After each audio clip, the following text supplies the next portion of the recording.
Hello guys, how are you.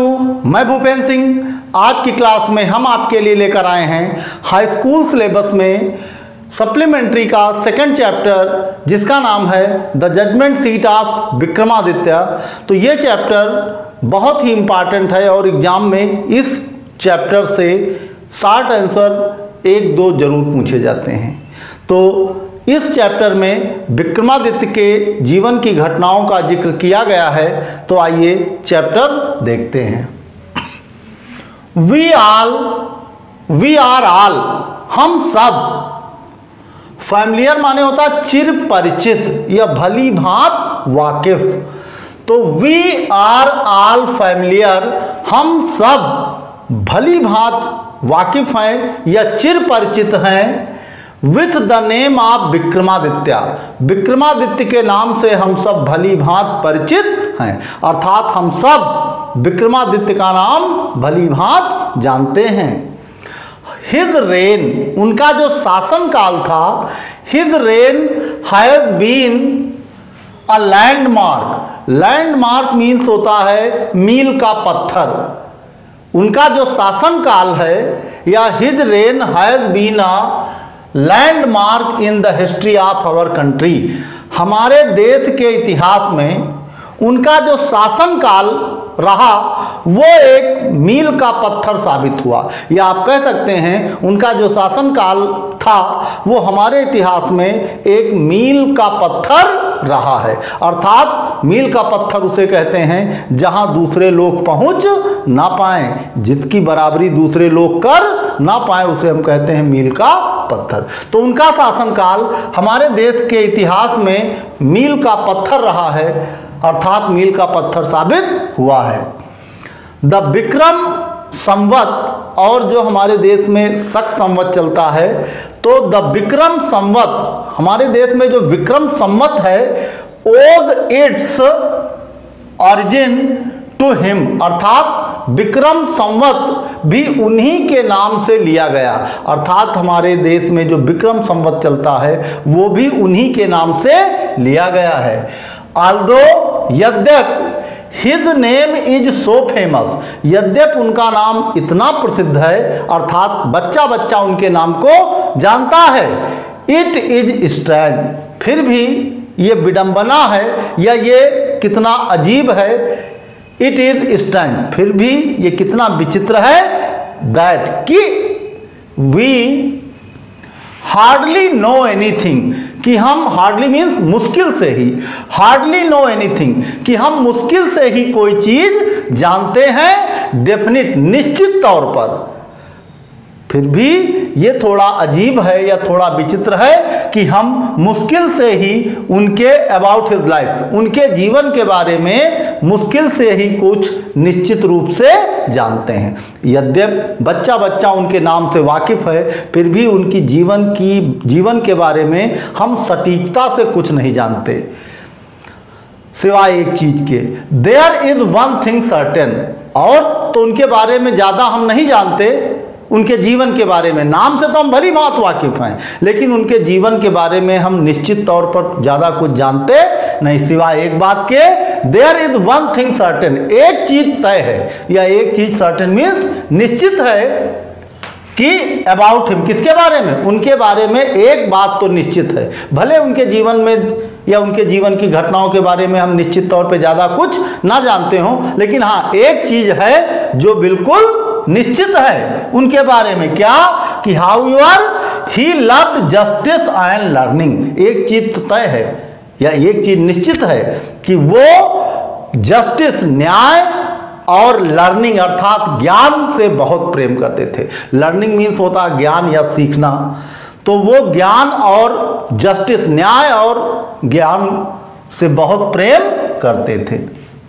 He love, वो पसंद करते थे न्याय एंड लर्निंग। एक चीज तय है उनके बारे में कि वो न्याय और लर्निंग बहुत पसंद करते थे। He gave perfect justice to his people, वो अपने लोगों को परफेक्ट जस्टिस देते थे या सटीक न्याय देते थे। किसको? अपने लोगों को। जिससे क्या साबित होता है कि ही लव्ड जस्टिस, अपने लोगों को सटीक न्याय देते थे, अर्थात न्याय में वो कभी पक्षपात नहीं करते थे, जो ये शो करता है कि ही लव्ड जस्टिस। तो जस्टिस तो वेरीफाई हुआ। अब बात करते हैं लर्निंग की। कैसे हम कह सकते हैं कि उनको जस्टिस और लर्निंग बहुत पसंद था? तो जस्टिस इसलिए हम जान गए क्योंकि यहाँ दिया गया जस्टिस टू हिज पीपल, वो अपने लोगों को सटीक या परफेक्ट जस्टिस देते थे। एंड गेदर्ड, और अपने अगल बगल गेदर मीन्स होता है इकट्ठा रखना। एंड गेदर्ड लर्नड मैन, जो शिक्षित और लर्नड पर्सन होते थे उनको अपने अगल बगल इर्द गिर्द रखते थे। About him in his court, अर्थात अपने कोर्ट में जो लर्नड पर्सन होते थे, शिक्षित लोग होते थे, उनको अपने अगल बगल सभा में स्थान देते थे, जिससे हम कह सकते हैं कि उनको लर्निंग और उनको जस्टिस, ये दो चीजें बहुत ज्यादा पसंद थी। आगे देखते हैं। इट इज सेड, ऐसा कहा जाता है, it is said that he was the greatest जज इन हिस्ट्री। ऐसा कहा जाता था कि वो न्याय के इतिहास में सर्वश्रेष्ठ जज हैं। इट इज सेड, ऐसा कहा जाता, दैट कि ही वाज द ग्रेटेस्ट जज, वो सबसे महान न्यायाधीश थे इन हिस्ट्री। कहाँ? इतिहास में। उनके बारे में ऐसा कहा जाता कि वो न्याय के इतिहास में या न्यायाधीश इतिहास में वो सबसे महान न्यायाधीश थे, अर्थात उनके समान दूसरा कोई जज नहीं हुआ इतिहास में, ना हुआ कभी, ना अब तक हुआ है और ना संभवतः आगे कोई होगा उनके समान। विक्रमादित्य वाज नेवर डिसीव्ड, एक खासियत और थी विक्रमादित्य की कि ही वाज नेवर डिसीव्ड, उनको कभी धोखा नहीं दिया जा सकता था। अर्थात आप ये कह सकते हो वो कभी कोई उनको धोखा दे नहीं पाता था। ये उनकी क्वालिटी थी कि कोई कितना भी धोखा देने का प्रयास करे लेकिन उन्हें कोई धोखा नहीं दे सकता था। धोखा देने का मतलब ऐसा नहीं कि कोई अपराधी आए उनसे कहे कि वो अपराध में संलिप्त नहीं है और विक्रमादित्य उसकी बात को मान के उसे छोड़ दे। ना, विक्रमादित्य को कोई धोखा नहीं दे सकता था। नार, और ना he did he ever punish the wrong man, और ना ही उन्होंने अपने जीवन में कभी किसी रॉन्ग मैन को दंडित किया। यहाँ पे रॉन्ग का मतलब हुआ इनोसेंट पर्सन, अर्थात गलत इंसान को कभी दंडित नहीं किया। तो गलत को नहीं किया तो क्या सही इंसान को दंडित किया? कहने का अर्थ यहाँ रॉन्ग का है कि उन्होंने किसी बेगुनाह को, मतलब सही को दंडित किया, जो दंड पाने का अधिकार रखता था उसे ही दंड दिया। ऐसे किसी व्यक्ति को दंड नहीं दिया जो दंड पाने का अधिकारी ना हो। इसीलिए यहाँ यूज किया गया रॉन्ग मैन। तो यहाँ पे रॉन्ग की अपेक्षा अगर ज्यादा समझ में आएगा अगर आप कह लें इनोसेंट पर्सन, अर्थात किसी बेगुनाह को उन्होंने कभी दंडित नहीं किया। द गिल्टी, और जो अपराधी होते थे, द गिल्टी ट्रेम्बल्ड, अपराधी कांपने लगते थे थर थर। When they came before him, जब अपराधी उनके सामने आते थे तो अपराधी डर के मारे थर थर कांपने लगते थे उनके सामने आते ही। फार दे न्यू, फार क्योंकि, दे न्यू वो जानते थे, कौन? अपराधी। फार दे न्यू क्योंकि वो जानते थे, दैट हिज आईज, कि उनकी जो आंखें हैं, किसकी? विक्रमादित्य की। That his eyes would look straight, क्योंकि अपराधी जानते थे कि उनकी आंखें सीधे देख लेंगी इनटू देयर गिल्ट, उनके अपराध को। अर्थात क्योंकि अपराधियों को ये पता था, अपराधियों को ये भरोसा था कि विक्रमादित्य की आंखें सीधे उनके अपराध को देख लेंगी। कितना भी झूठ बोलें, कितना भी अपने को बचाने का प्रयास करें, लेकिन विक्रमादित्य से वो बच नहीं सकते, अपने गुनाह को छुपा नहीं सकते, क्योंकि उनकी आंखें सीधे उनके गुनाह को देख लेंगी। And those who came to him, और यही कारण था कि अपराधी उनके सामने जाने से थरथर कांपते थे। आगे देखते हैं। एंड दोज, और वे लोग who came to him with difficult problems, जो उनके पास जटिल समस्याएं लेकर आते थे। ऐसे लोग जो उनके पास डिफिकल्ट प्रॉब्लम्स, जटिल समस्याएं लेकर आते थे, वर ऑलवेज सेटिस्फाइड, वो हमेशा संतुष्ट हो जाते थे by the way he solve them, जिस ढंग से उनकी जटिल समस्याओं का समाधान करते थे विक्रमादित्य, कि जटिल से जटिल समस्या लेकर आने वाले लोग भी उनके फैसले से संतुष्ट हो जाया करते थे।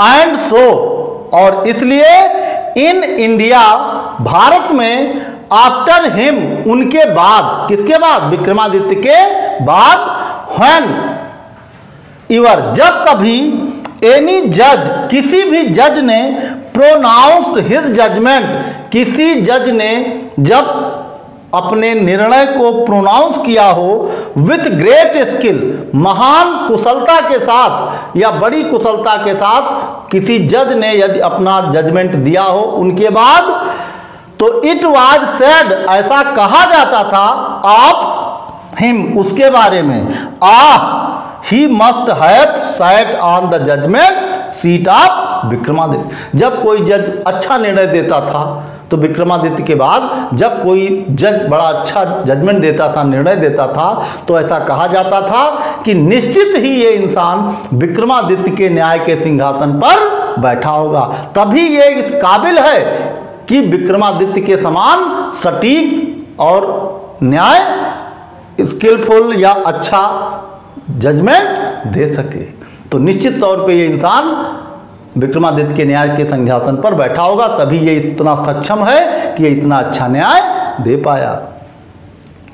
Has anyone ever seen the judgement seat of Vikramaditya, क्या किसी ने कभी विक्रमादित्य के न्याय का सिंहासन देखा है? अरे देखा हो तो भाई हमको भी बताओ, हम भी देखें कहाँ है। परहैप्स नॉट, शायद किसी ने भी विक्रमादित्य के न्याय का सिंहासन नहीं देखा। बिकॉज, क्योंकि, उसका रीजन है, क्योंकि the seat does not exist any more, क्योंकि वो न्याय का सिंहासन अस्तित्व में रहा ही नहीं, तब देखेगा कोई क्या?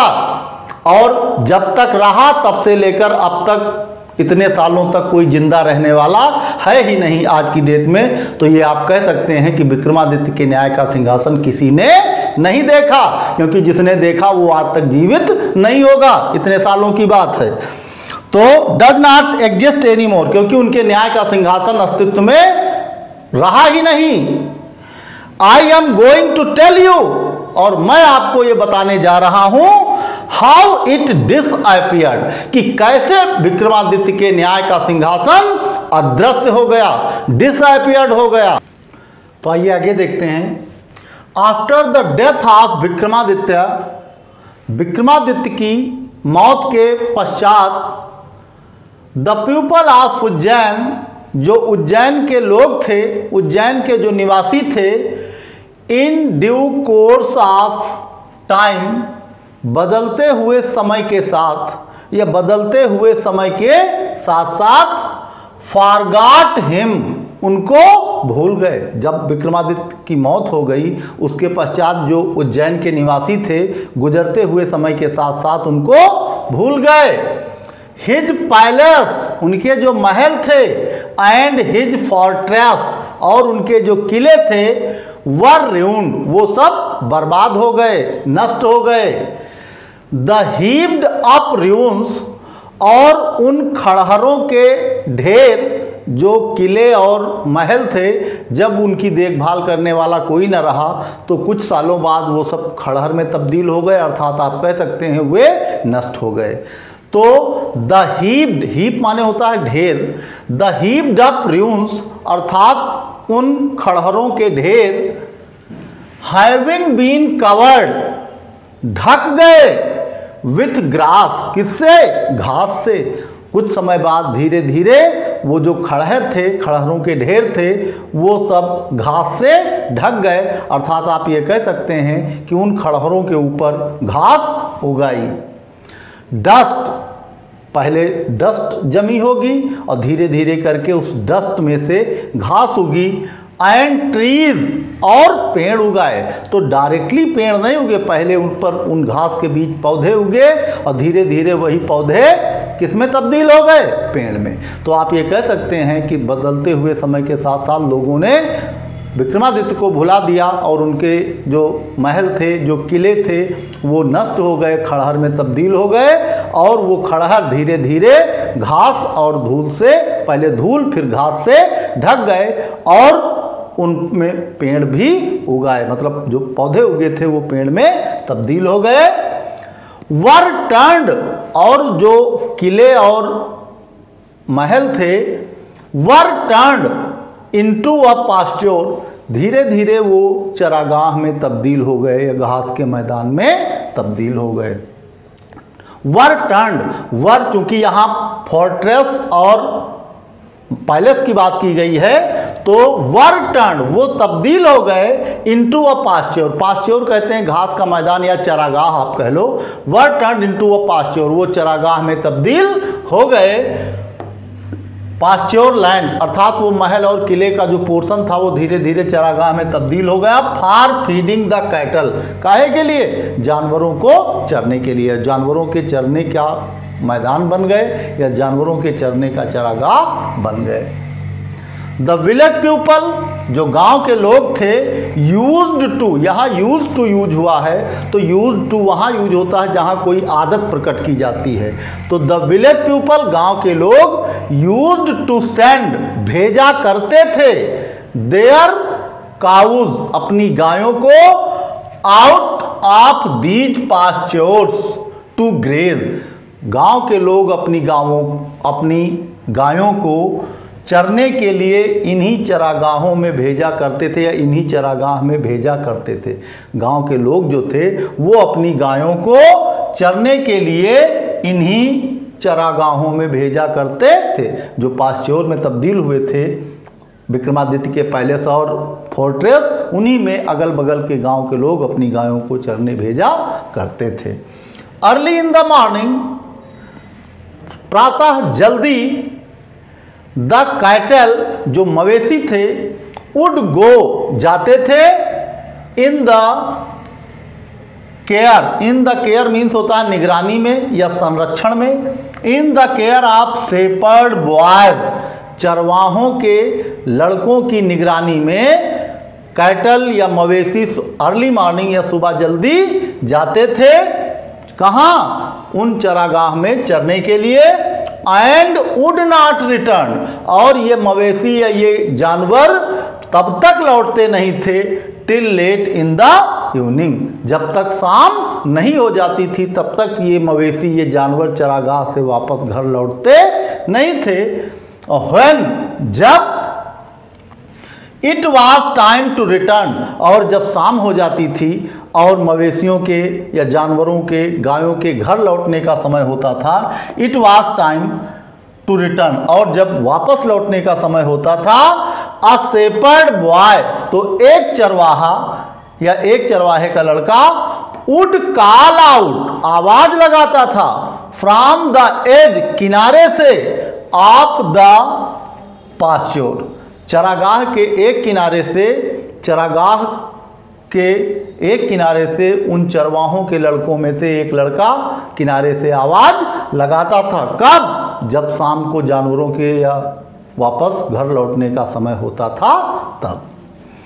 एंड ऑल द कैटल, और आवाज लगाने के साथ, उस चरवाहे के लड़के के आवाज लगाने के साथ, the cattle along with their cow heads, सभी मवेशी विथ देयर काउ हेड्स, झुंडों के साथ, वुड गेदर राउंड हिम, उसके इर्द गिर्द इकट्ठा हो जाते थे। कहने का मतलब हुआ, जब शाम होती थी और मवेशियों के घर लौटने का समय होता था तो चरवाहों में से एक चरवाहे का लड़का एक किनारे से खड़ा होकर आवाज़ लगाता था और बस हर तरफ से जानवरों का झुंड अपने अपने केयर टेकर कह लो या अपने अपने झुंडों के साथ एक जगह इकट्ठा हो जाता था उसी के इर्द गिर्द, और उसके बाद सारे लोग चल देते थे कहाँ? घर की ओर। And together they would turn homewards, और साथ साथ वे सब घर की ओर चल देते थे। सच वाज द लाइफ, ऐसा जीवन था, ऑफ द शेपर्ड बॉयज चरवाहों के लड़कों का in the village about Ujjain, Ujjain के गांवों के चरवाहों के लड़कों का ऐसा जीवन था। मतलब सुबह से शाम तक उनको जानवर, उनको मवेशी उन चरागाहों में चराने पड़ते थे। इसी तरह उज्जैन के गांवों के चरवाहों के लड़कों का जीवन ऐसा था, या ऐसे ही उनका जीवन चल रहा था।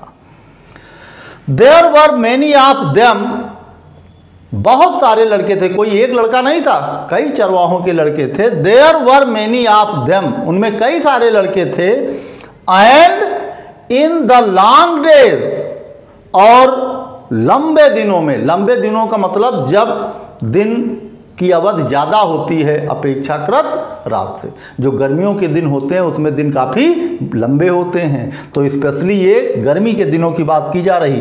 And in the long days, लंबे दिनों में, ऑन द पास्चर्स, चरागाह में, they had plenty of time, उनके पास, प्लेंटी माने होता अधिकता, उनके पास काफ़ी समय होता था। फॉर फन, काहे के लिए, खेल के लिए। जब दिन बड़े होते थे तो चरागाहों में उन लड़कों के पास खेलने के लिए बहुत समय हुआ करता था। मतलब सुबह चले गए अर्ली मॉर्निंग, और सुबह से लेकर शाम तक पर्याप्त समय होता था तरह तरह के खेल खेलने का। वन डे, एक दिन, they found a play ground, एक दिन उस चरागाह में बच्चों को एक खेलने का मैदान मिला। एंड, और हाउ डिलाइटफुल इट वाज के बाद सिंबल ऑफ एक्सक्लेमेशन यूज हुआ है, आप ये कह सकते हैं, यहाँ आश्चर्य प्रकट किया गया।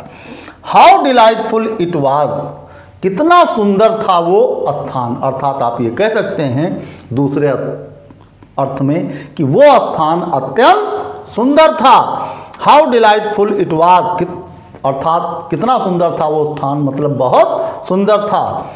The ground under the trees, और जो पेड़ों के नीचे का भाग था, या पेड़ों के नीचे की जो जमीन थी, ग्राउंड अंडर द ट्रीज, पेड़ों के नीचे की जो जमीन थी, वाज रफ, वो खुरदरी कह लो या भद्दी कह लो, वाज रफ, वो खुरदरी थी। एंड अनइवन, और असमतल थी। इवन मीन्स समतल, अनइवन असमतल, उबड़ खाबड़ कह लो। एंड अनइवन, पेड़ों के नीचे की जो जमीन थी वो खुरदरी या भद्दी और अनइवन, असमतल थी।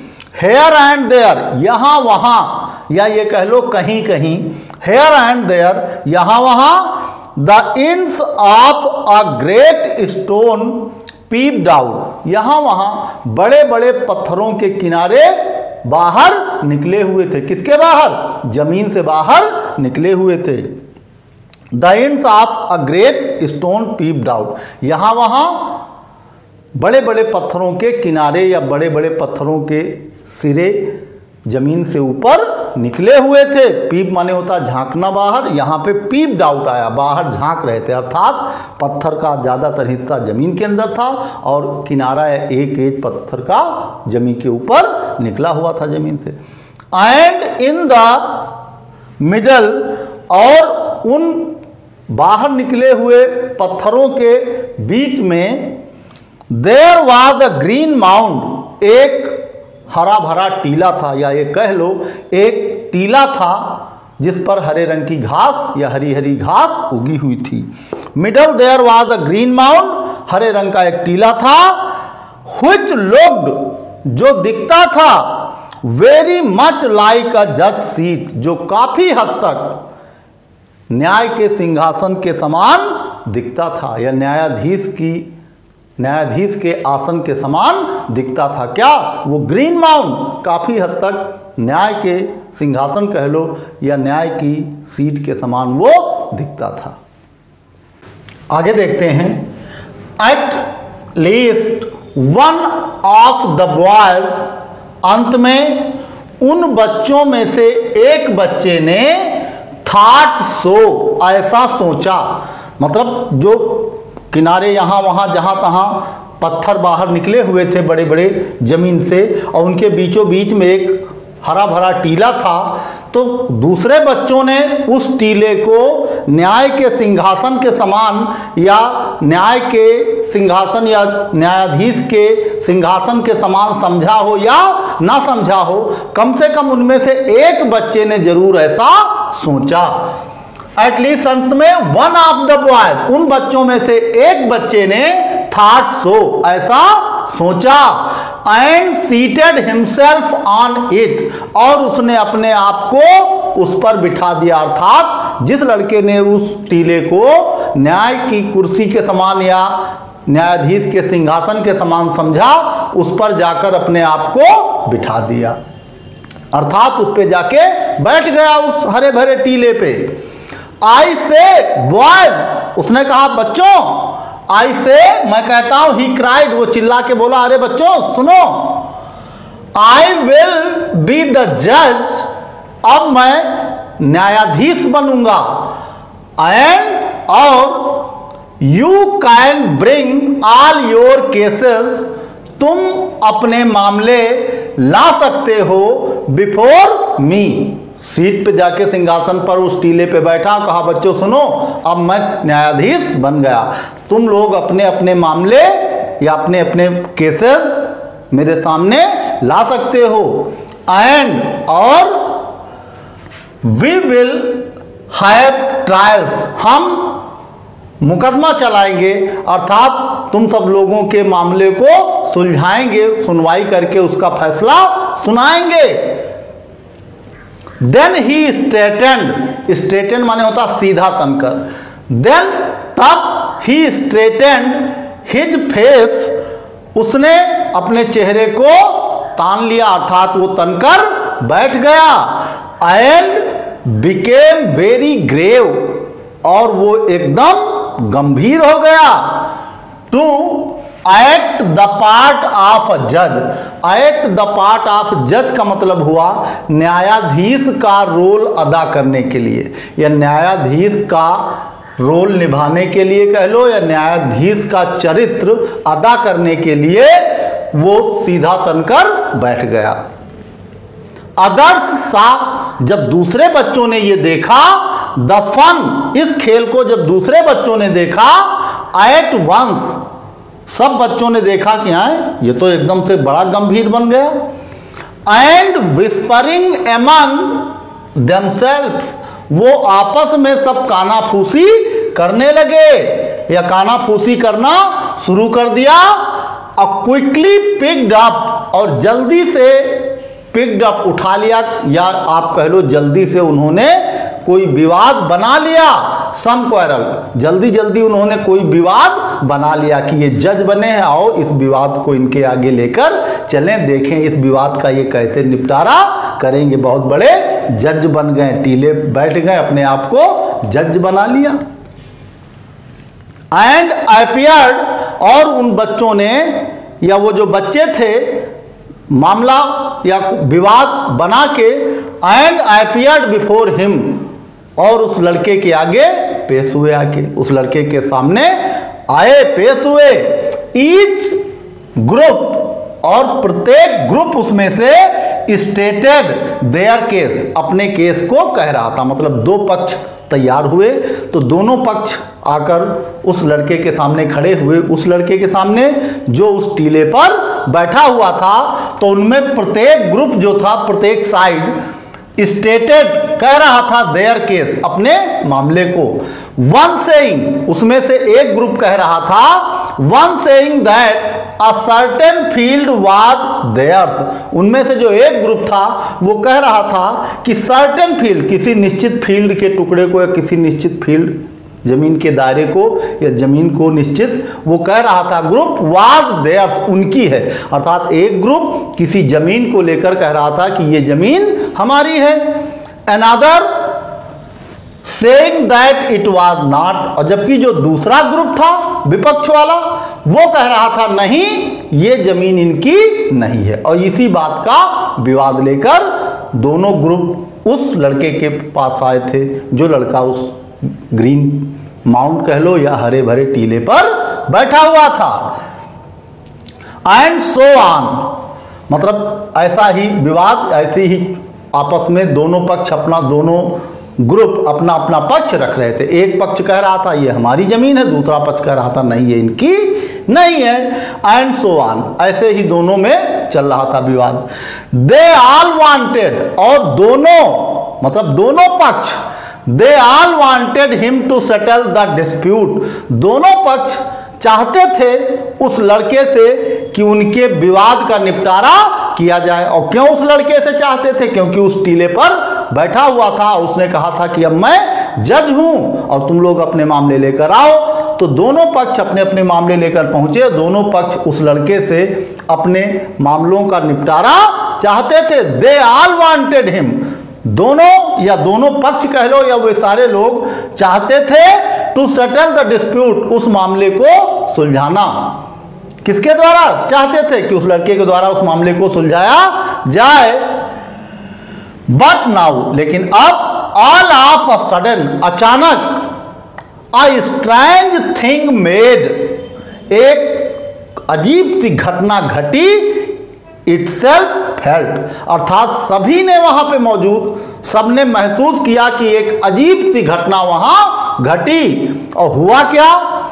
द बॉय, वो लड़का, हु अपीयर्ड सो कॉमन, जो बिल्कुल सामान्य सा दिखता था, before he sat down on the mount, उस टीले पर बैठने से पहले जो लड़का बिल्कुल सामान्य सा दिखता था, लुक्ड सो डिफरेंट, वही लड़का अब बिल्कुल भिन्न दिख रहा था, बिल्कुल अलग दिख रहा था। वो लड़का लुक्ड सो डिफरेंट, वो बिल्कुल अलग दिख रहा था। नाउ, अब कब? टीले पर बैठने के बाद जब मामले लेकर आए गए तो एक अजीब सी घटना घटी, एक अजीब सा चेंज आया। किसमें? उस लड़के में जो उस ग्रीन माउंट पर बैठा हुआ था। ग्रीन माउंट पे बैठने से पहले वो लड़का दूसरे सामान्य लड़कों के बिल्कुल समान था, एक साधारण सा लड़का था, लेकिन अब वो लड़का बिल्कुल भिन्न दिख रहा था। क्या हो रहा था उसमें, या उसके बिहेवियर में, दिखावे में और हाव भाव में क्या चेंजेज आए? He had become grave and serious, वो एकदम से गंभीर हो गया। ग्रेव एंड सीरियस, वो एकदम से शांत और गंभीर हो गया। एंड हिज टोन, और उसकी आवाज का लहजा भी बदल गया। एंड हिज टोन, उसकी आवाज, एंड मैनर, और उसके तौर तरीके, वर सो स्ट्रेंज, वो इतने अजीब अब लगने लगे, सो स्ट्रेंज इंप्रेसिव, वो अजीब या विचित्र और इंप्रेसिव, प्रभावशाली लगने लगे। मतलब टीले पर बैठने के पहले वो बच्चा जो सामान्य सा था, अब न जाने उसमें क्या परिवर्तन हुआ था कि उसकी बोली, भाषा, तौर तरीका सब बदला हुआ लग रहा था। उसकी टोन एंड मैनर, आवाज और तौर तरीके, वर सो स्ट्रेंज, अजीब से थे, इंप्रेसिव, प्रभावशाली। मतलब इतने ज़्यादा, स्ट्रेंज इंप्रेसिव इसलिए कहा गया क्योंकि पहले तो वो सामान्य बच्चों की तरह था, लेकिन अब स्ट्रेंज इंप्रेसिव, एक अजीब सा इंप्रेसिव। इंप्रेसिव माने कहते हैं कि जिसका अत्यधिक असर हो या प्रभावशाली, अत्यंत प्रभावशाली तौर तरीके और आवाज़ उसकी हो गई थी।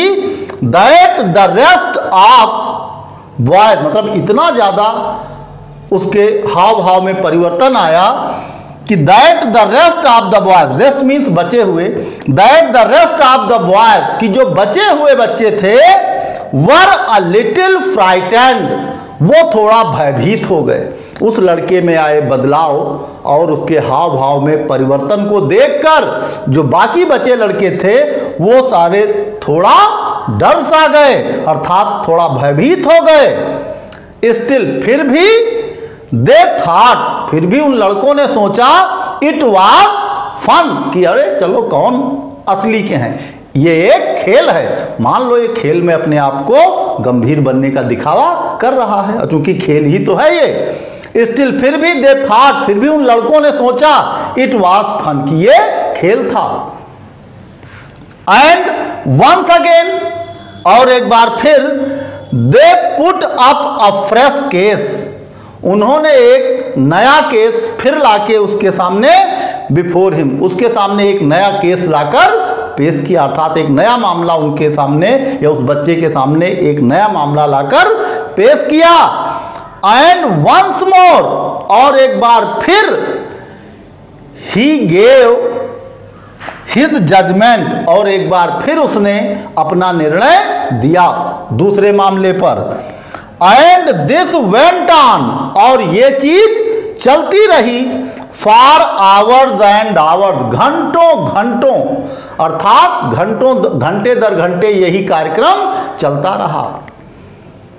टुगेदर, अर्थात घंटे दर घंटे ये कार्य चलता रहा, मतलब सारा दिन उस दिन बच्चे तरह तरह के विवाद लेकर आते, उस बच्चे के सामने जो ग्रीन माउंट पर बैठा था ये सोचकर नया विवाद बना के लाते कि अब की ये इसका निपटारा कर ना पाए, लेकिन हर बार इतनी आसानी से और इतने अच्छे ढंग से वो लड़का उन विवादों का निपटारा कर दे रहा था कि सभी बच्चे भौचक्के थे, अचंभित थे।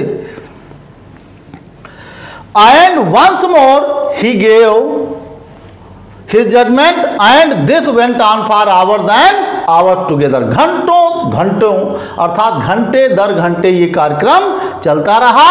ही सिटिंग ऑन द जज सीट, वो उसी न्यायाधीश के सिंहासन के समान दिखने वाली उस ग्रीन माउंट पर, या न्यायाधीश के सिंहासन के समान दिखने वाले उस ग्रीन माउंट पर वो बैठा रहा।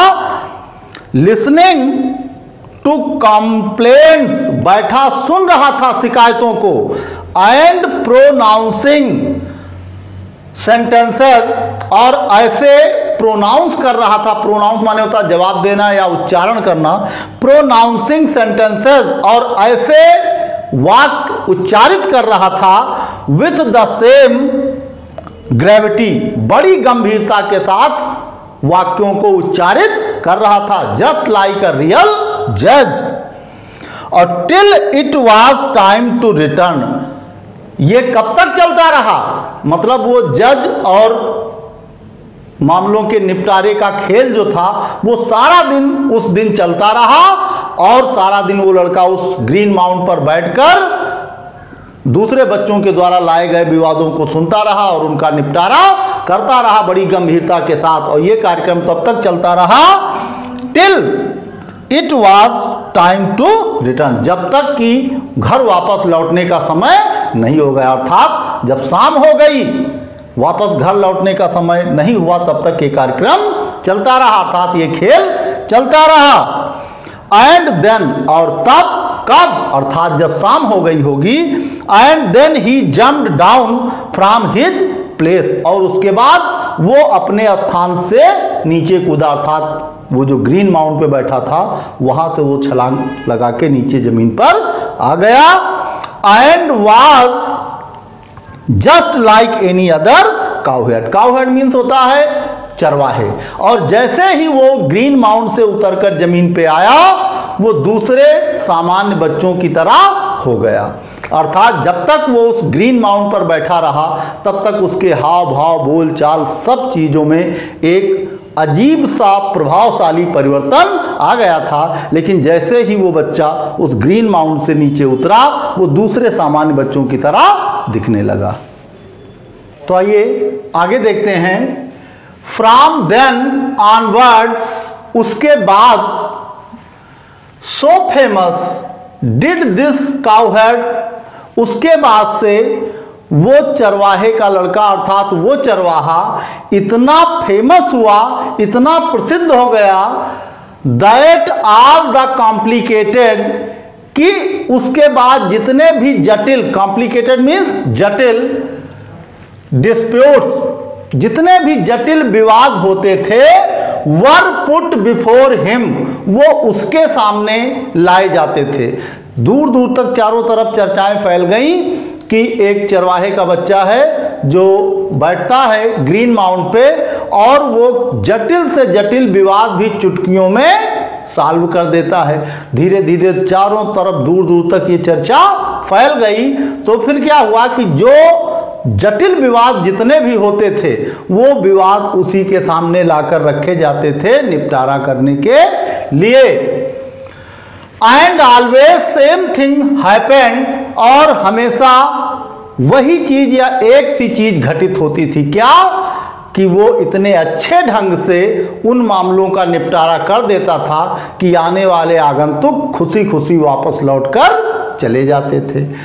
एंड ऑलवेज, और हमेशा की तरह, सेम थिंग हैपन, वही घटित होता था। क्या? कि सबको ठीक ढंग से या सटीक न्याय मिल जाता था और आने वाले लोग जो विवाद लेके आते थे वो खुशी खुशी उस फैसले से सहमत होकर चले जाया करते थे।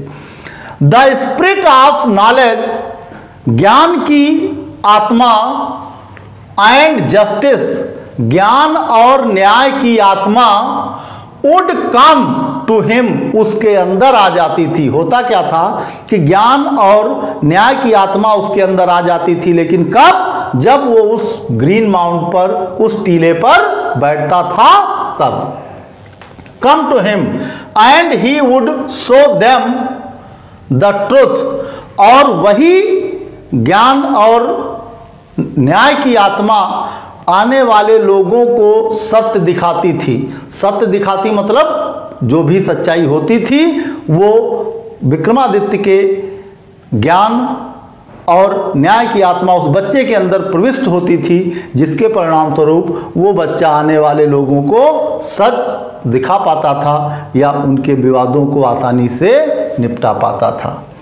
But when he came down from his seat, लेकिन जैसे ही वो अपने उस सीट से या अपने उस सिंहासन से कह लो, चाहे उस ग्रीन माउंट से कह लो, लेकिन जैसे ही वो उस ग्रीन माउंट से या उस सिंहासन से नीचे उतरता था, he would be no different from the other boys, तो वो दूसरे बच्चों से भिन्न नहीं रह जाता था। अर्थात जैसे ही वो ग्रीन माउंट से उतरता था वो दूसरे बच्चों की तरह एक सामान्य सा बच्चा हो जाया करता था। ये सारे परिवर्तन, ये सारे चेंजेस, ये केवल उस कंडीशन में या उस स्थिति में होते थे उसके अंदर जब वो उस ग्रीन माउंट पर बैठता था। ग्रेजुअली, ग्रेजुअली मीन्स होता धीरे धीरे, ग्रेजुअली धीरे धीरे, दिस न्यूज, ये समाचार, spread through the country side, धीरे धीरे ये समाचार दूर के गांवों तक फैल गया या दूर दूर के गांवों तक ये समाचार फैल गया। कौन सा समाचार? कि एक बच्चा है जो ग्रीन माउंट पर बैठता है और जटिल से जटिल विवादों को चुटकियों में निपटा देता है। धीरे धीरे ये समाचार या ये सूचना दूर तक फैल गई गांवों में, या दूर दूर के गांवों में ये सूचना फैल गई। ग्रो, यहां पर ग्रोन, ग्राउंड होना चाहिए, एन मिसिंग है। ग्राउंड अप मैन, जो अडल्ट होते थे या बड़ी उम्र के लोग भी जो होते थे, एंड वुमेन, अर्थात यहां तो खेल बच्चों का चल रहा था, लेकिन धीरे धीरे बच्चों से वो बात जवानों तक पहुंची। अर्थात कोई भी मैटर हो, जटिल से जटिल हो, चाहे वो बच्चों का हो, चाहे जवानों का हो, चाहे बूढ़ों का हो, grown up man and women from all the village, हर गांवों के लोगों या हर गांवों के उम्र दराज लोगों के भी जो मामले होते थे, वुड ब्रिंग देयर डिस्प्यूट, अर्थात दूर दूर के गांवों के जो लोग थे, चाहे वो उम्र दराज ही क्यों ना हो, वो लोग भी अपने अपने विवादों को, डिस्प्यूट मीन्स विवाद, अपने अपने विवादों को लाने लगे या लाते थे in the court of the cowherd, उस चरवाहे के दरबार में। या दूर दूर के गांवों के लोग भी अपने जटिल से जटिल विवाद उस चरवाहे लड़के की सभा में लेकर आते थे। एंड और always they received a judgement, और वे हमेशा एक ऐसा जजमेंट, एक ऐसा निर्णय पाते थे, दैट कि बोथ साइड्स अंडरस्टूड, कि दोनों पक्ष जो होते थे वो समझ जाते थे। एंड सो, और इस तरह वेंट अवे सेटिस्फाइड, संतुष्ट होकर वहां से चले जाते थे। कहने का अर्थ हुआ दूर दूर से लोग अपने विवादों को लेकर उस बच्चे की सभा में आते थे और बच्चा इस ढंग से उनके विवादों को निपटारा करता था कि दोनों पक्ष सहमत होते थे, संतुष्ट होते थे और खुशी खुशी उसके फैसले को सुनकर सेटिस्फाइड, संतुष्ट होकर अपने घरों को वापस लौट जाते थे।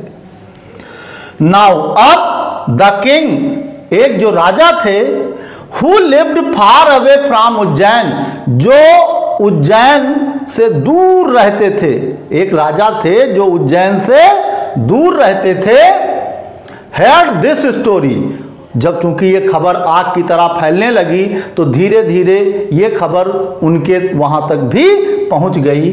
तो who lived far away from Ujjain, एक राजा जो उज्जैन से काफी दूर रहते थे, हेard दिस स्टोरी, उन्होंने इस कहानी को सुना। वेल ही सेड, तब उन्होंने कहा अच्छा, that boy must have definitely sat on the judgement seat of Vikramaditya, निश्चित ही ये बच्चा विक्रमादित्य के न्याय के सिंहासन पर बैठता होगा। क्योंकि जब राजा ने सुना कि एक छोटा सा बच्चा है चरवाहे का जो जटिल से जटिल विवादों को चुटकियों में निपटा देता है, उनका बड़े अच्छे ढंग से निपटारा कर देता है, जब राजा ने ये बात सुनी तो उन्होंने कहा अच्छा, तो निश्चय ही ये बच्चा न्याय के सिंहासन पर बैठता होगा, वो भी किसके? विक्रमादित्य के। क्योंकि उनको ये अंदेशा हुआ कि दूसरा कोई रीजन नहीं है, दूसरा कोई कारण नहीं कि एक बच्चे के अंदर इतनी क्वालिटी आखिर कहां से आ गई कि जटिल से जटिल विवादों को चुटकियों में निपटा देता। हो ना हो, निश्चित ही ये बच्चा विक्रमादित्य के न्याय के सिंहासन पर बैठता होगा। The king's guess was correct, राजा का अनुमान बिल्कुल ठीक था। एज द रेउंस, क्योंकि वो जो खड़हर थे, about the meadows were once Vikramaditya's palace, क्योंकि वो जो मिडोज के चरागाह के जो खड़हर थे, वो टीले थे, वहां कभी विक्रमादित्य का महल हुआ करता था। ये लाइन फिर से देख लेते हैं। The king's guess was correct, राजा का जो शंका थी या गेस अनुमान जो था वो बिल्कुल करेक्ट था, सही था। क्योंकि क्योंकि द रूम्स, वो जो खड़हर थे, अबाउट द मिडोज, किसके पास? उन चरागाहों में जो खड़हर थे, वर वंस, कभी वो हुआ करते थे, विक्रमादित्य पैलेस, वहां कभी विक्रमादित्य का महल हुआ करता था। If just sitting on the mount, यदि केवल उस टीले पर बैठने मात्र से ही ब्रिंग्स विजडम, बुद्धिमता आ जाती है, एंड और जस्टिस, न्याय करने की क्षमता आ जाती है, टू द शेपर्ड बॉय, किसमें? उस चरवाहे में, या उस शेपर्ड बॉय में, उस चरवाहे में यदि उस टीले पर बैठने मात्र से ही बुद्धिमता और न्याय करने की क्षमता आ जाती है, ही थॉट, तो राजा ने सोचा, लेट अस डिग, तो हमें उसे खुदवाना चाहिए, डीप, गहराई तक, एंड फाइंड, और फाइंड करना चाहिए, प्राप्त करना चाहिए, द जजमेंट सीट, वो न्याय का सिंहासन। अर्थात राजा ने सोचा कि जब उस टीले पर बैठने से ही उसको बुद्धिमता आ जाती है, वो न्याय करने की क्षमता आ जाती है, तो हमें उस टीले को खुदवाना चाहिए गहराई तक और उस न्याय के सिंहासन को प्राप्त करना चाहिए, अर्थात फाइंड करना चाहिए। और ऐसा अगर कर पाऊं तो आई टू, ऐसा करके मैं भी, शैल सिट ऑन इट, मैं भी उस पर बैठूंगा, and hear all the cases, और उसी पर बैठकर मैं सारे मामले सुनूंगा। देन, तब द स्पिरिट ऑफ विक्रमादित्य, तब विक्रमादित्य की जो आत्मा है विल डिसेंड, उतर आएगी अपॉन मी, मेरे अंदर भी, मुझ पर भी विक्रमादित्य की आत्मा उतर आएगी। एज वेल, उस बच्चे की तरह, जैसे उस बच्चे के अंदर विक्रमादित्य की आत्मा उतर आती है, उस तरह मेरे अंदर भी जब मैं उस सिंहासन पर बैठूंगा तो विक्रमादित्य की आत्मा मेरे अंदर भी उतर आएगी, न्याय और ज्ञान की आत्मा। एंड आई शैल ऑलवेज, और मैं हमेशा के लिए बन जाऊंगा अ जस्ट किंग, एक न्यायिक राजा मैं हमेशा के लिए बन जाऊंगा। किसकी तरह? जैसे राजा विक्रमादित्य जाने जाते हैं अपने न्याय के लिए, उस तरह मैं भी एक न्यायिक राजा बन जाऊंगा हमेशा के लिए, अर्थात मैं भी हमेशा हमेशा की तरह या हमेशा के लिए न्यायिक राजा कहलाऊंगा, जैसे विक्रमादित्य जाने जाते हैं। आइए आगे देखते हैं।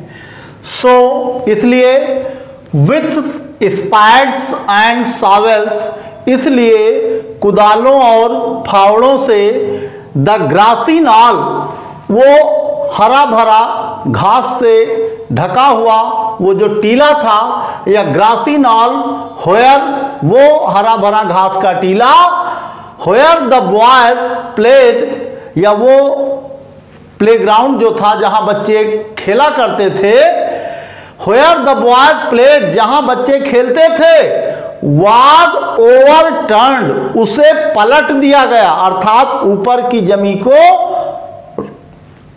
पलट दिया गया, नीचे की जमी को या नीचे की मिट्टी खोद दी गई, अर्थात वहां गड्ढा कर दिया गया, खोद डाला गया।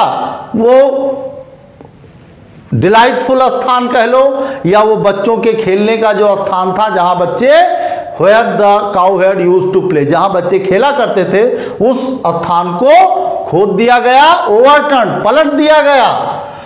द बॉय, और वो लड़का, who had been the self made जज, जो खुद जज बनता था, वाज सारोफुल, वो बहुत उदास था, ये देखकर वो बहुत उदास था, लेकिन बेचारा मजबूर था, रोक नहीं सकता था, क्योंकि राजा के सैनिक, राजा का आदेश था, राजा के सैनिक कार्य में लगे हुए थे, कौन उन सैनिकों को रोक टोक सकता था। ही फेल्ट, उसने महसूस किया, दैट समथिंग, कि मानो कि समथिंग वेरी डियर, कोई अत्यधिक प्रिय उसकी चीज, टू हिम, कोई उसकी सबसे प्रिय चीज, वाज बीइंग टेकन अवे, उससे छीनी जा रही है। मतलब उस बच्चे ने ऐसा महसूस किया, जब वो खोदा जा रहा था, तब वो टीला गिराया जा रहा था, तो बच्चे ने महसूस किया मानो कि उसकी कोई सबसे प्रिय चीज उससे छीनी जा रही है। एट लास्ट, और अंत में, the labourers came on to something, अंत में लेबरर या मजदूरों को कोई चीज हाथ लगी, या अंत में मजदूर खोदते खोदते उस स्थान तक पहुंच गए जहां उन्हें कोई चीज मिली। दे अनकवर्ड इट, जब पहुंचे होंगे वहां तो उनको ये लगा कि यहाँ पे कोई चीज है जो हार्ड है, सामान्य मिट्टी से काफी हार्ड चीज है, तो उन्होंने क्या किया, दे अनकवर्ड इट, उस पर जो मिट्टी थी उसको ऊपर से हटाया, they uncovered it and found a slab, जब ऊपर की मिट्टी को हटाया तब उन्होंने पाया अ स्लैब, स्लैब कहते हैं पटिया को, अ स्लैब ऑफ ब्लैक मार्बल, एक ब्लैक मार्बल या काले संगमरमर की एक पटिया देखी, सपोर्टेड, जो सपोर्टेड थी, लगी हुई थी, ऑन द हैंड्स, हाथों पर, and wings of 25 stone angels, खोदते खोदते जमी, लेबर जो थे वो उस स्थान तक पहुंचे जहां उन्हें कोई चीज मिली। जब उन्होंने ऊपर से मिट्टी हटाई और उसको, जो ऊपर की मिट्टी थी उसको जब हटाई, तो वहां पाया कि उन्होंने एक ब्लैक मार्बल की स्लैब मिली, एक काले संगमरमर की पटिया मिली, और वो पटिया जो थी वो सपोर्टेड थी, किस पर, हाथों पर और पंखों पर किसके? 25 स्टोन एंजल्स, 25 पत्थर के देवदूतों के हाथों और पंखों पर वो स्लैब सपोर्टेड थी। श्योरली, निश्चित ही, it was the judgement seat of Vikramaditya, निश्चित ही ये विक्रमादित्य के न्याय का सिंहासन था। विथ ग्रेट रिजॉइसिंग, और अब जिसलिए राजा के सैनिक आए थे उनको वो चीज मिल गई थी। तो विथ ग्रेट रिजॉइसिंग, बड़े हर्षोल्लास के साथ, आप कह सकते हो उसके बाद बड़े हर्षोल्लास के साथ, it was brought to the city, उसे शहर को लाया गया। किसे? उस judgement seat of Vikramaditya, Vikramaditya के उस न्याय को, सिंहासन को बड़े हर्षोल्लास के साथ शहर में लाया गया। एंड, और placed in the hall of justice, और उसे लाकर राजा के जो न्याय का दरबार था उस न्याय के दरबार में, उस न्याय के जस्टिस हॉल में उसको लाकर रख दिया गया। द किंग, राजा ने order, the king ordered his people, यहां पे पीपल का मतलब हुआ अपनी प्रजा। द किंग ऑर्डर्ड हिज पीपल, राजा ने अपनी प्रजा को आदेश दिया, टू ऑब्जर्व, अपनाने के लिए, 3 डेज, 3 दिनों के लिए, प्रेयर फास्टिंग, राजा ने घोषणा करवा दी कि हमारी जो भी प्रजा है वो 3 दिनों का उपवास और 3 दिनों तक प्रार्थना करेगी, 3 दिनों तक उपवास रखेगी। कौन? पूरी प्रजा। मैं तो रखूंगा ही, साथ साथ मेरी पूरी प्रजा 3 दिनों का उपवास रखेगी और 3 दिनों तक पूजा करेगी। एंड अनाउंस्ड दैट, और ये भी घोषणा करवा दी, ऑन द 4th डे, कि चौथे दिन, ही वुड असेंड, वो सवार होंगे या वो धारण करेंगे। असेंड का मतलब होता है, अंग्रेजी मैथ में आप पढ़ते हैं असेंडिंग और डिसेंडिंग, असेंडिंग का चढ़ना, डिसेंडिंग उतरना, लेकिन यहां पे असेंड का अर्थ हुआ सिंहासन पर चढ़ेंगे, या कह लो सिंहासन धारण करेंगे, उस पे सवार होंगे। तो ये भी घोषणा करवा दी राजा ने, that on the 4th day, कि चौथे दिन, अर्थात 3 दिनों के प्रेयर और फास्टिंग के बाद चौथे दिन, ही वुड असेंड, वो सवार होंगे या धारण करेंगे, द थ्रोन, क्या? सिंहासन को, अर्थात चौथे दिन उस सिंहासन पे वो विराजमान होंगे, पब्लिकली, अर्थात पूरी जनता के सामने।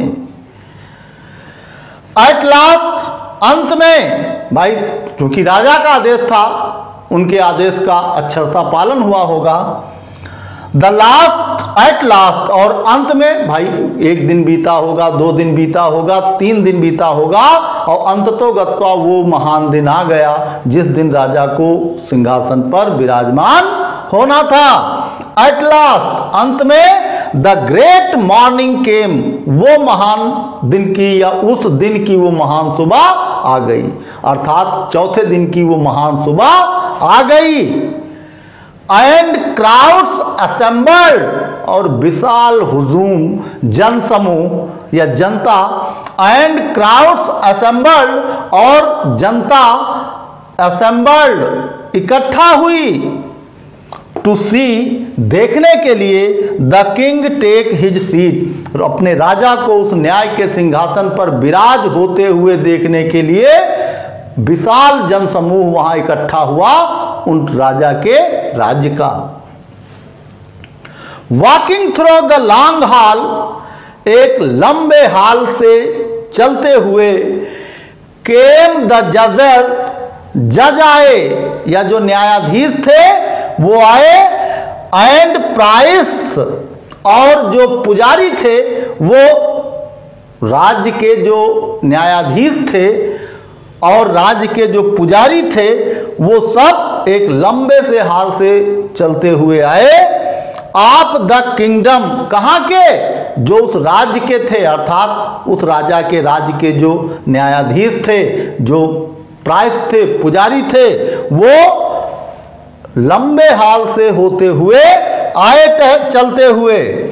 Followed by the king, followed by the king, अर्थात वो न्याय के सिंहासन की ओर बढ़ रहे थे और राजा भी उनके साथ उनको फॉलो कर रहे थे। कहने का अर्थ हुआ कि राज्य के जो भी जजेस थे, न्यायाधीश थे और जो भी प्रायश्च पुरोहित थे, पुजारी थे, वो एक लंबे हाल से होते हुए आए या लंबे हाल से होते हुए उस हाल की ओर बढ़े जिस हाल में वो न्याय का सिंहासन रखा हुआ था। राजा ने भी उनको फॉलो किया, अर्थात पीछे पीछे राजा भी उनके चले उस न्याय के हाल की ओर या न्याय के उस हाल की ओर जहां वो न्याय का सिंहासन रखा हुआ था। फॉलोड बाय द किंग, राजा ने भी उनका अनुसरण किया, अर्थात राजा भी उनके साथ गए।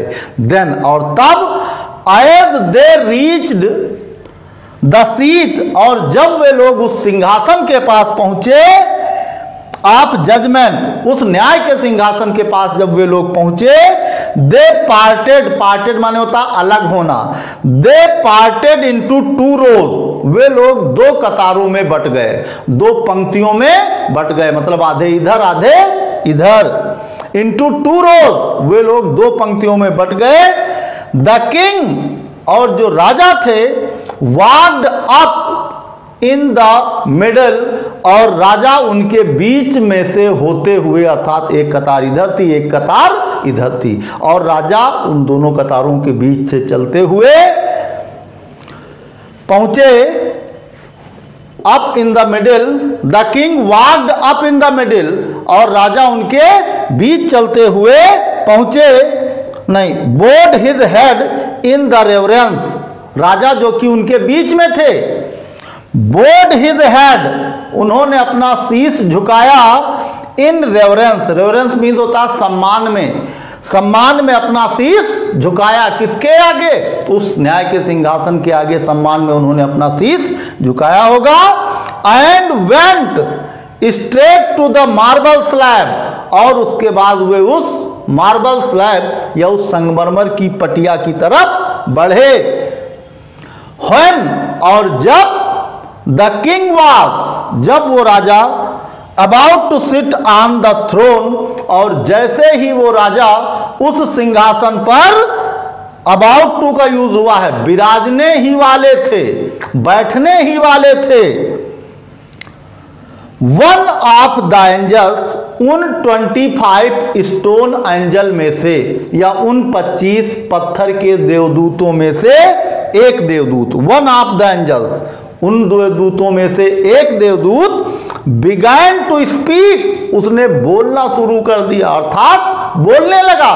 थे तो वो पत्थर के एंजल्स, लेकिन पत्थर के होने के बावजूद उनमें से एक देवदूत बोलने लगा और कहा, स्टॉप, रुक जाओ राजन, स्टॉप, रुक जाइए। इट सेड, उसने कहा होगा, राजन ठहरिए। डू यू थिंक, क्या आप समझते हैं, दैट यू आर वर्दी, कि आप योग्य हैं, काबिल हैं इसके, to sit on the judgement seat of Vikramaditya. कहा होगा, राजन ठहरो, क्या आप अपने आप को इस विक्रमादित्य के न्याय के सिंहासन पर बैठने के काबिल मानते हैं, अर्थात डू यू थिंक, क्या आप समझते हैं, दैट यू आर वर्दी, कि आप इस काबिल हैं, आप इस योग्य हैं, टू सिट, कि आप बैठ पाए, on the judgement seat of Vikramaditya, किस पर, विक्रमादित्य के न्याय के सिंहासन पर। अर्थात कहने का अर्थ हुआ, जैसे ही राजा उस विक्रमादित्य के न्याय के सिंहासन पर विराजमान होने वाले थे, ठीक उसी समय उन 25 स्टोन एंजल्स में से एक एंजल ने क्वेश्चन कर दिया, पूछ लिया राजन से और कहा, रुकिए राजन, क्या आप अपने आप को उस काबिल मानते हैं कि आप विक्रमादित्य के न्याय के सिंहासन पर बैठ सकें। आइए आगे देखते हैं। Have you never desired to rule over kingdoms that were not your own? तो उस पहले या फर्स्ट स्टोन एंजल ने किंग से एक क्वेश्चन किया कि बताइए राजन, क्या आपने कभी इच्छा नहीं की टू रूल, राज करने की, ओवर किंगडम्स, उन राज्यों पर, that were not your own, जो आपके नहीं थे। उस पहले एंजल ने राजा से प्रश्न किया कि बताइए राजन, क्या आपने उन राज्यों पर राज करने की इच्छा नहीं की जो राज्य आपके नहीं थे। फॉर अ व्हाइल, थोड़ी देर के लिए, the king could not think of an answer, कुछ देर के लिए तो राजा की समझ में ही ना आया कि वो उस स्टोन एंजल के प्रश्न का क्या जवाब दें।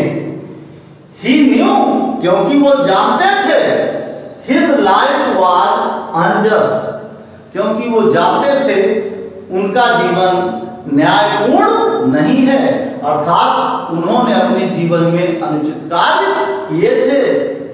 तो ही न्यू, वो जानते थे, हिज लाइफ वाज अनजस्ट, कि उनका जीवन जो है वो न्यायी नहीं है या न्यायपूर्ण नहीं है।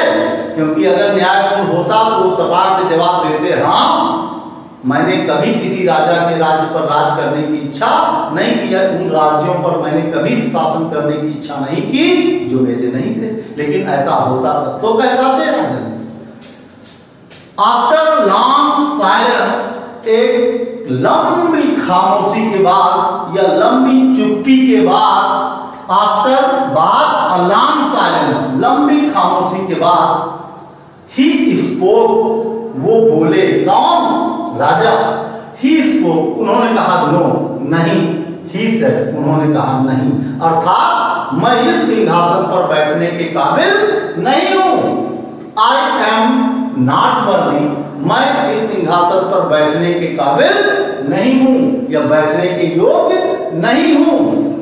तब उस स्टोन एंजल ने कहा कि गो देन, तब क्यों आए हो बैठने? गो देन, तब जाओ, and fast and pray for 3 days, तब जाओ और 3 दिनों तक आप पूजा करें और आप व्रत रखें। कितने दिनों तक? 3 दिनों तक। सेड द एंजल, एंजल ने कहा तो फिर आप जाइए 3 दिनों तक उपवास रखिए, 3 दिनों तक पूजा पाठ करिए।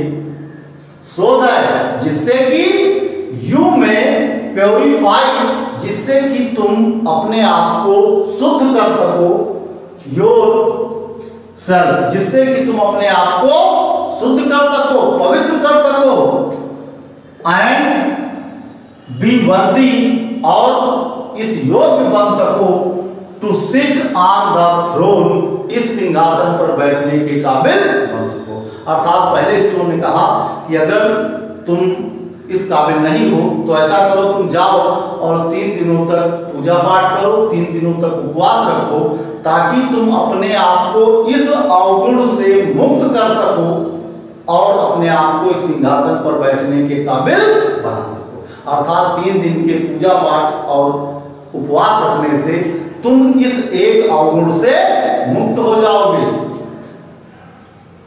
विथ दीज वर्ड्स, और इन्हीं शब्दों के साथ, इट स्प्रेड इट्स विंग्स, उस स्टोन एंजल ने अपने पंख फैलाए, एंड फ्लू अवे, और उस जजमेंट सीट से निकलकर आकाश की ओर उड़ गया। टोटल 25 स्टोन एंजल थे। अब कितने बचे? 1 स्टोन एंजल तो उड़ गया निकलकर उस जजमेंट सीट से। अब टोटल स्टोन एंजल बचे 24। द किंग प्रिपेयर्ड हिमसेल्फ, राजा ने अपने आप को तैयार किया, विथ प्रेयर, प्रार्थना से, एंड विथ फास्टिंग, अर्थात राजा ने प्रार्थना करके, पूजा पाठ करके और उपवास करके अपने आप को तैयार किया, टू कम अगेन, अर्थात अपने आप को तैयार करके, टू कम अगेन, पुनः वापस आने के लिए, and sit on the judgement seat of Vikramaditya, उस न्याय के सिंहासन पर बैठने के लिए। मतलब राजा ने उसके बाद फिर अपने आप को तैयार किया विथ प्रेयर, किसके द्वारा? प्रेयर के द्वारा एंड विथ फास्टिंग, और उपवास के द्वारा। यहाँ प्रिपेयर मतलब राजा ने उसके बाद अपने आप को 3 दिन के फिर उपवास पे रखा होगा, 3 दिनों तक फिर प्रेयर पूजा पाठ अर्चना की होगी, और उसके बाद उन्होंने अपने आप को तैयार किया विक्रमादित्य के उस न्याय के सिंहासन पर बैठने के लिए।